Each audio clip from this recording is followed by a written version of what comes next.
हाँ महाराज जी, ये कह रहे थे कि बीच में कुछ ऐसा संपर्क हुआ कि मैं नास्तिक हो गया, बट अभी मैं फिर से वापस आना चाहता हूँ। तो इनको लगता है कि ठाकुर जी रुष्ट हैं।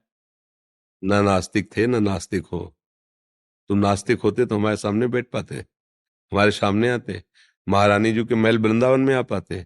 श्री राधिका कृपा बिन सब की मनन। बच्चा घर के बाहर खेलने चला जाए तो नास्तिक नहीं कहा जाता। समझ रहे हो ना? माया के खेल में खेलने लगे तो हो तो प्रभु के बच्चे ही, तो नास्तिक थोड़ी हो गए।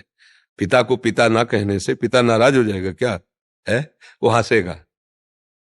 विमुख भये निमिषो ना अकृपा, जब चितये तब वैसे। हमारे प्रभु को जानते स्वभाव कैसा है?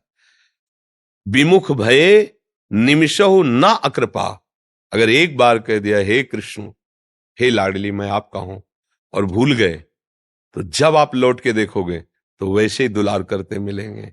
जैसा प्रभु का स्वभाव है ना, पता चल जाएगा ना, तो भजन के सिवा कुछ अच्छा नहीं लगेगा। भगवान शिव कह रहे हैं, उमा राम स्वभाव जहि जाना, ताई भजन तज भाव नाना। तुम्हारे ना कहने से क्या होगा? आंख मूंद लो तो क्या सूर्य का अस्तित्व खत्म हो जाएगा क्या? तुम्हारे आंख मूंदने से सूर्य का अस्तित्व थोड़ी खत्म हो जाएगा। ऐसे ही तुम्हारे ना कहने से भगवान का अस्तित्व खत्म हो जाएगा क्या?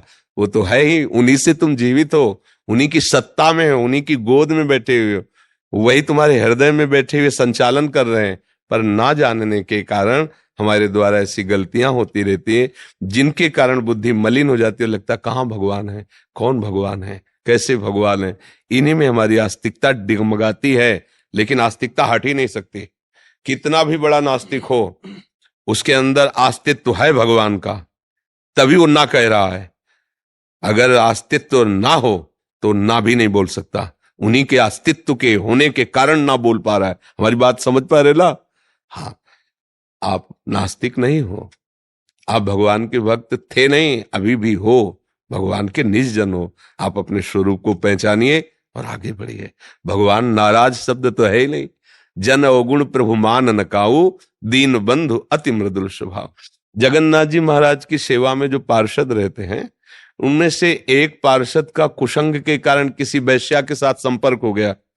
तो जब अन्य पार्षदों ने सुना कि ये वैश्या का मिलन करते हैं, तो सभा लगी अपने निज परिकर, निज सेवकों की, अंग सेवकों की, और उन्होंने कहा कि या तो तुम जगन्नाथ जी की सेवा स्वीकार करो, वैश्या का त्याग करो, या फिर वैश्या को स्वीकार करो तो जगन्नाथ जी की सेवा में तुम्हें आने नहीं देंगे। वैश्यागमन करने वाले को जगन्नाथ जी की श्री अंग सेवा का अधिकार। तो उन्होंने कहा हम जगन्नाथ जी को छोड़ देते हैं, वैश्या संग कर लिया। जब उनका शरीर पूरा हुआ तो जगन्नाथ जी स्वप्न में अपने निजी पार्षद के स्वप्न में आए और कहा, जैसे हमारे अंग सेवियों की सेवा होती है अंतिम, वैसा करो। वो मेरे धाम को गया है। बोले प्रभु उसने आपको त्याग दिया था। बोले जीव है, उसका स्वभाव है, मेरा स्वभाव नहीं। एक बार मैं जिसे स्वीकार करता हूं, आर पार स्वीकार करता हूं। इसलिए ये तो सोचो ही मत कि अब मैं प्रभु की तरफ मुड़ूंगा तो भगवान नाराज मिलेंगे, नहीं। हमारे प्रभु अनंत माताओं जैसा दुलार करते हैं। घोर पापाचारियों को भी भगवान ने आवाहन किया है, आ जाओ मेरी शरण में।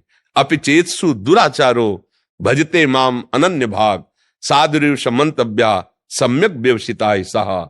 तुम चाहे जितने बड़े दुराचार किए हो, अब छोड़ो, अब लो नशानी, अब ना नशे हो। हे नाथ मेरे से गलती हो गई, वो क्षमा कर देंगे। अहम तो हम सर्व पापेभ्यो मोक्षयिष्यामि मा शुचा। मैं तुम्हें परम पवित्र कर दूंगा। भगवान कह रहे आगे बढ़ो, नाम जप करो और भगवत प्रेमी महात्माओं का सत्संग सुनो, और जैसे बने तैसे दूसरों की हित करने की बात सोचो, किसी का हित ना करो। अभी सब अंदर मलिनता नष्ट हो जाएगी तो आपके अंदर का भ्रम चला जाएगा कि मेरे अंदर नास्तिकता है। बिल्कुल नहीं, हम देख के कह रहे नहीं। समझ रहे हो ना? विश्वास करो, आगे बढ़ो। सुनील सचदेवा जी हिसार से। राधा वल्लभ की जी। गुरुदेव, राधा वल्लभ शेरवंश, आपके चरणों में कोटि कोटि प्रणाम। गुरुजी, इसी साल जनवरी में पुत्र की मृत्यु दुर्घटना में हो गई। उसके बाद मन में बहुत भय बन गया है। कृपया उचित मार्गदर्शन करें, आशीर्वाद। आप देखो, ये तो लौकिक संबंधों का परिणाम भी यही है। हम सब मोह ग्रसित हैं।